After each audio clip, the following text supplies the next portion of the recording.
एक नदी के किनारे एक जामुन के पेड़ पर मोगली नाम का बंदर रहता था। जामुन के पेड़ पर बहुत सारे मीठे मीठे जामुन लगते थे। खाने की तलाश में एक दिन मगरमच्छ जामुन के पेड़ के पास आया। फिर मगरमच्छ ने पेड़ के पास आने की वजह बताई, तब मोगली ने उससे कहा, यहाँ जामुन के पेड़ पर बहुत मीठे मीठे जामुन लगते हैं। फिर उसने मगरमच्छ को थोड़े जामुन दिए।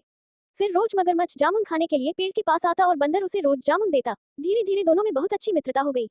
एक दिन मगरमच्छ ने कुछ जामुन अपनी पत्नी को भी खिलाए। तब उसकी पत्नी ने ये सोचा कि जामुन इतने स्वादिष्ट है तो सोचो उसे खिलाने वाले का दिल भी कितना मीठा होगा। मगरमच्छ की पत्नी जिद पर आ गई। उसने मगरमच्छ से कहा कि उसे बंदर का दिल चाहिए। फिर मगरमच्छ ने एक तरकीब लगाई। उसने मोगली बंदर से कहा कि उसकी भाभी उनसे मिलना चाहती है। अब मोगली बंदर ने मगरमच्छ से कहा कि भला मैं नदी से कैसे जा पाऊंगा। तब मगरमच्छ ने उपाय सुझाया कि उसकी पीठ पर बैठकर जा सकते हैं। बंदर को अपनी मित्रता पर भरोसा था, इसलिए वह पेट से कूदकर नदी में मगरमच्छ की पीठ पर बैठ गया।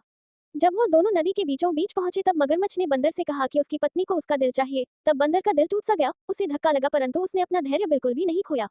तभी अचानक से बंदर बोला, अरे मेरे मित्र, तुमने यह बात मुझे पहले क्यों नहीं बताया? मैं तो अपना दिल जामुन के पेड़ पर ही संभाल कर रखा है।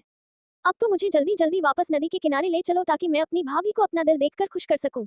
मगरमच्छ बंदर को जैसे ही नदी के किनारे लेकर गया, बंदर ने जोर से जामुन के पेड़ पर छलांग लगाई और गुस्से में आकर बोला, मूर्ख मगरमच्छ, दिल के बिना ही क्या जिंदा रह सकते हैं? आज से तेरी मेरी दोस्ती खत्म। इस कहानी से यह सीख मिलती है कि हमें मुसीबत के क्षण में धैर्य कभी भी नहीं होना चाहिए और अनजान लोगों से दोस्ती सोच समझकर करनी चाहिए।